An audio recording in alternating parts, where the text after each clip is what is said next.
Anne and I met in a small Bible school in southern Manitoba, Canada. It is said that these Bible schools were more like shoe factories. They restored the students' souls and sent them out in pairs. One of our class members, however, opined that Anne and I would not make a good pair. He let us know in no uncertain terms that we were entirely unsuitable as partners. This would be an impossible marriage. Needless to say, we disagreed. And we admit that over the past 57 wedding anniversaries, we have allowed a moment of glee over this false prophet's prediction. Now, if that wasn't enough naysaying, during my second year in university, my professor, the psychology professor, waltzed into class to inform us that he already knew which students would graduate and which would not. The only data he needed to make this outrageous statistical claim was my high school GPA and my grades from the first quarter of the first year at the university. I was appalled. My goodness, I was in trouble in my academic career before I'd even begun. In my junior year of high school, I had graduated from being the class clown, I admit, but I became a very serious student. My hand shot up in this class. Dr. Clack, that's my pseudonym I've chosen for him. I do not think that you can predict whether I will graduate from the university. The error you have made is telling me that there is a correlation between my grades and whether I will graduate. I am not a rock. Rocks don't change just because you hate it when you stumble on one. I'm a self-conscious human being, not a number in your regression equation. I can make decisions that alter my future for better or for worse. If you run this study again, I hope my graduation will be a problem for your prediction. Now, that was 60 years ago, and I can't guarantee that I said all of that, but I wish I had, but with a dollop of humility. I simply don't find it encouraging when somebody thinks they can foretell my future, with such certainty, no less. That an important personal goal of mine was impossible. However, I've heard that same refrain used of the Sermon on the Mount. Jesus' sermon has been called an impossible ethic by famous theologians of the stature of Reinhold Niebuhr. Then there is the famous physician, traveler, and theologian, Albert Schweitzer, who insisted that the ethic of the sermon is largely irrelevant and impractical. The dispensationalism that was popular in Mennonite churches in the 1940s laid out 7 epochs, 7 dispensations, and the Sermon on the Mount was not central to it. It was sometime for the future, the millennium, the 1,000-year reign of the church. So, Jesus' sermon on the kingdom is an impossible ethic. Really? After all, we are, as humans, human. Our lives couldn't possibly fulfill the demands of the Sermon on the Mount, we are told. Really? Are you sure there might not be some teeny little signs that are harbingers of the reign of God? Signs that point in another direction? Our New Testament text is instructive and encouraging. Jesus reminds us not to trust the false prophets. I had to learn that the hard way. Not to believe other people's negative predictions about my life. Jesus goes on to predict that we will know good people by their fruit. What do you mean, impossible ethic? Jesus says, then how could you recognize this goodness? Do people get bunches of grapes from thorny seeds? Do they get figs from thistles?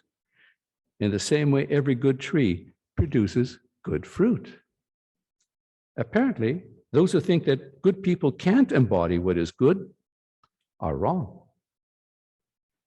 We can embody the vision of the Sermon on the Mount, however muddled that may be.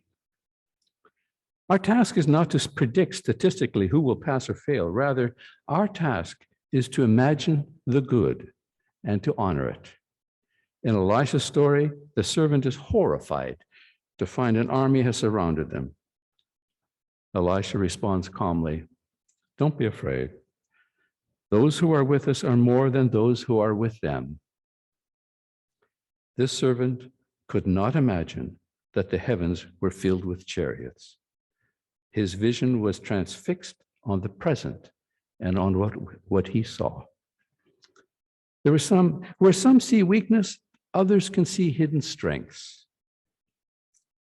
Incarnating the call to love the enemy requires spirit-led imagination that Elijah demonstrates. When asked if they should now kill the vulnerable, blind Arameans, Elisha says, "No. Feed them water and bread." And there was peace in the land. Little evidences of goodness, they count. Jesus celebrated the recovery of one small lamb with a banquet feast. Even if one mustard seed is sprouting or one coin is found, that is reason enough for a big party. Richard Rohr comments, "Even a small indicator of God is still an indicator of God, and therefore an indicator of final reason, meaning, and joy. A little bit of God goes a long way," he says. What if our theology was in part constructed on people whose lives show evidence of God's presence, rather than beginning with how frail humans fail? This is a different route, one suggested by James McClendon in his book Biography as Theology. McClendon took the lives of Martin Luther King, Charles Ives, Dag Hammarskjöld, and Clarence Jordan, and asked, how is the reign of God evident in their lives? Not how did they fail? In what ways do their lives exemplify the Sermon of the Mount? We may discover that there actually are people whose lives, in part, embody a reign of God. And so, Joe, Ann, and I would like to tell 3 stories where we see a little bit of God present. Joe?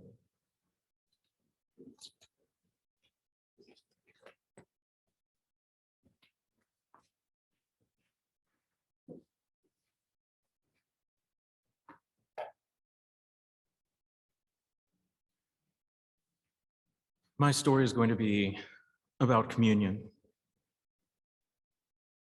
the meal that we share with our family, with our church, with the people we love and care about.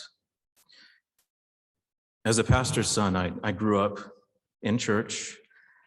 We would have communion once a month, much like this church.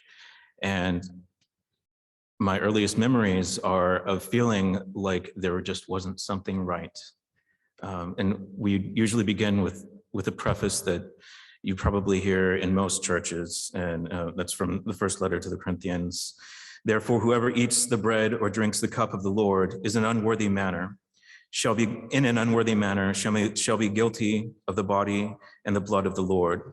But let a man examine himself, so let him eat of the bread and drink of the cup. For he who eats and drinks judgment to himself, if he does not judge the body rightly. What that meant to me as a PK, as a person sitting in church, and even at an early age, understanding that I was a little bit different. Out of context, without any real understanding, I immediately thought, there's something wrong with me, and it's impossible for me to receive the body and the blood of Christ. because I knew that I was going to be living in sin, that I had something different about me, an unrepentant homosexual. And I struggled with that, and I went through reparative therapy as a teenager and tried everything I could to change it. And then I decided to join the Marine Corps because I thought maybe they could straighten me out. And so I was stationed in Camp Pendleton, and on the weekends when I had the time, I'd take the train back down here. My parents lived in Madera, so I'd come and visit my parents. And when I was in the Marines, I developed a pretty regular drinking practice, and I drank to excess almost every night, anytime I could at least. And so that kind of carried over to my interactions with my friends when I would come home. And I thought, out of respect for my parents, out of an attempt to spend some time with them, the least I could do is go to church with them in the morning on Sunday before I got back on the train and headed back up to base. And so we went into my parents' church, the church I'd grown up in. My dad had since left the ministry, but they still attended. And we went in and saw everyone that I grew up seeing. Everyone welcomed us. And as we sat there and the elements began to be distributed, I was faced with the thought that, number one, I went out drinking last night. I don't think I'm really worthy to receive. And also, many of the people knew my past and my sexual preference, the fact that I had basically given up on my attempt to change myself, to be changed by God. And so I felt like I would be a disgrace, bring shame upon my family, to receive communion in the presence of these people when they knew what I was doing, who I was. And as the elements went past me, I didn't take them. And my dad turned to me and he took his bread and he broke it in half. And he handed it to me and he said, "The Lord loves you and accepts you." And it was that little gesture. He invited me to receive communion with them. And if my dad can tell me that it's okay, that I can receive it, it was encouragement enough. I continued looking for God. I focused on my spiritual life, and I found a church that was willing to listen to me and allow me to attend without making me feel shame. And I grew, I got married, and now I'm living happily in this congregation. This is a story I told during our birthday dinner, which if you haven't had a chance to do yet, it's a great experience. Fellowship, getting to know people I probably never would have been able to have a conversation with otherwise. But during that meeting, or during that dinner, I shared this story with the people who were there. And it was really an aha moment where I felt like things have come full circle. And in the back of your hymnal, number 888, as I was familiarizing myself with the music of this church, I borrowed a hymnal from Pastor Audrey, and I turned to the back, and I loved that there were prayers and scriptures and readings. And one really caught my eye, and I decided to memorize it. And Jesse helped me memorize it. He's not in here. He's putting some racks together right now. But it really is a good example of who this congregation is and what you're doing for people.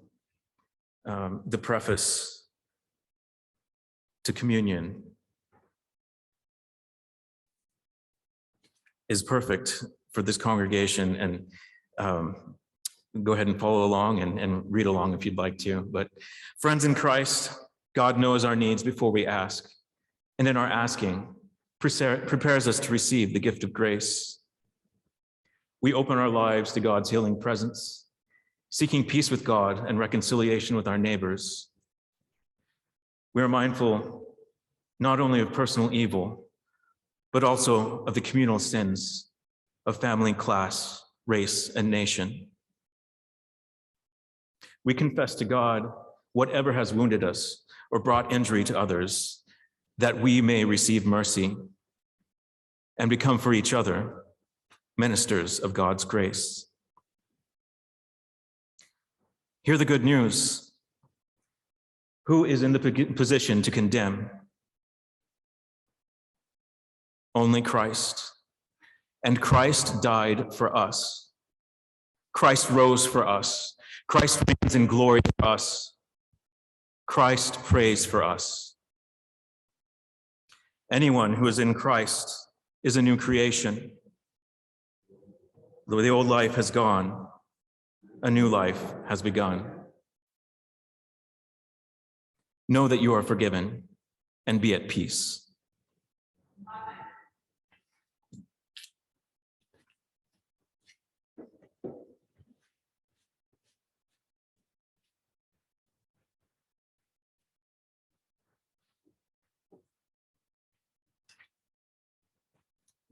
Wow, Joe, that was powerful. Thank you.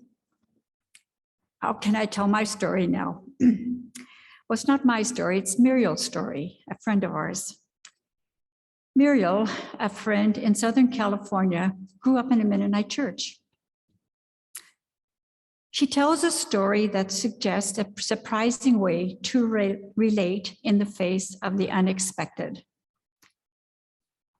One evening, she pulled into her driveway in Upland, California to find a truck parked at the back door of her house and a man loading the TV and stereo. "Excuse me, but what are you doing?" she asked him. "Oh, I run a repair shop for appliances and I'm picking these up for repair. The owners have requested service," he replied. Without raising her voice, she said, "This is my house and there has been no request for service." Seeing his confusion, she asked, "So what are you really doing here?" Her gentle directness, her simple inquiry, her considerable poise disarmed the man. After a long pause, he replied, "I have been without work for months. I have a family to feed. I picked your house at random. I've never done this before, and I do not know what to say for myself." "If you carry these things right back inside, I'll wait right here," Muriel said. "Then I will fill 2 bags for you with groceries from my pantry. I will send them with you to help feed your family. While you are returning my things to the house, I'll move my car from the driveway so you can go." The man complied. Muriel moved the car and waited for him to reappear. When he came out, she said, "Wait here and I'll be back in a few minutes with the groceries and the money. Do not be afraid, I will not be calling the police."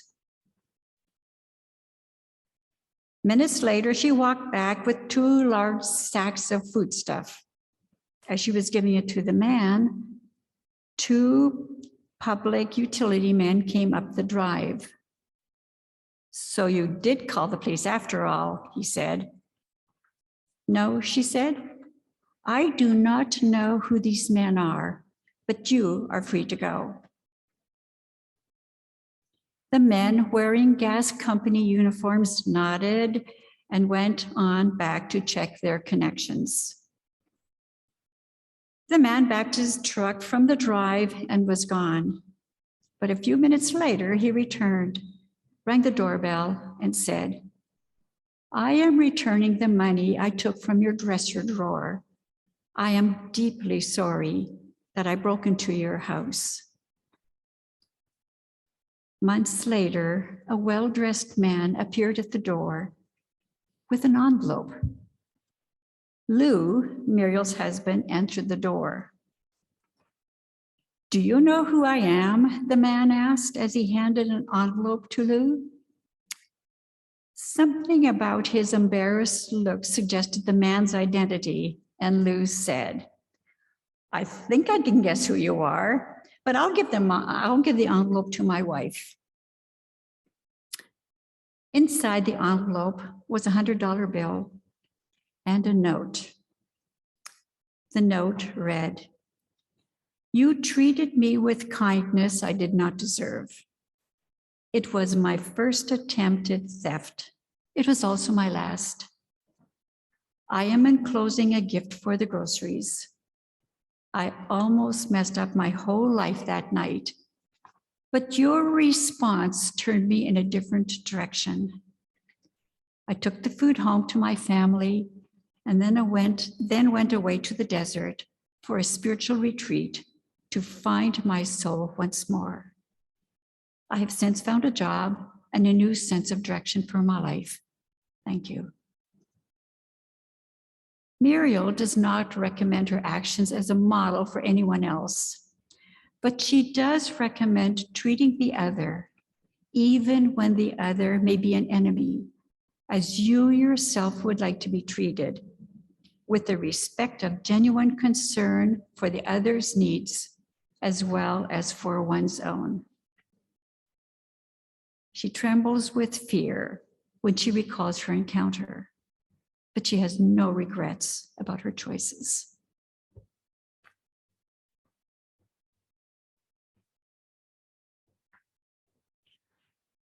Isaac Villegas is the pastor of the Chapel Hill Mennonite Fellowship, and he was invited one holiday season to visit people in the local jail.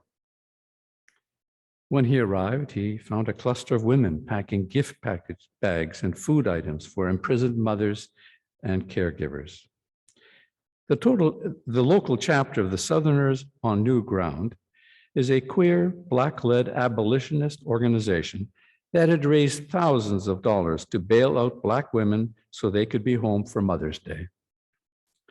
Most were waiting for their trials and were incarcerated because they could not afford bail. Many lost their jobs, housing, even children. Isaac was tasked with obtaining consent from the women to pay the bond fee. Here is his poignant description of a meeting he had. "Hi, my name is Isaac," I said through the intercom. "There's a group of people outside and they sent me to let you know they've raised money for your bail." She leaned towards the window. "What do you mean? You know how much I need?" I reassured her that the women outside had the funds ready and were ready to get her out that afternoon. "No way. Don't play with me. You telling the truth?" She covered her mouth with both hands. I nodded quickly, excitedly, and recounted the story of Black women being bailed out by Black women throughout the South. She shook her head in disbelief. The news was unthinkable, unimaginable. From her pocket, she carefully unfolded a tattered scrap of paper and pressed it up against the window for me to see. "I've prayed these verses every day I've been here," she said, showing me handwritten passages copied from Ephesians, Philippians, and the Psalms. "I've been claiming God's promises, and now you're telling me that the Lord has broken the chains, that Jesus has set this captive free?" For the last few minutes of our visitation time, we worked out the details of her release: who to contact for a ride, where she could stay the night, friends and loved ones to call. When we were finished, she started walking away, back toward her cell to gather her things. But she stopped, turned to look at me, both of us radiant with gratitude for this moment as we stood together on the edge of hope, on the cusp of liberation. As I walked to the elevator, I heard her call out repeatedly, "Thank you, Jesus. Thank you, Jesus." Her joy echoed down the concrete hallways. That year, more than $100,000 was raised to satisfy the bond payments of 14 women. In the process, for over half of the women, the charges were dropped or dismissed. So visiting the sick and those in prison is an impossible ethic? Really?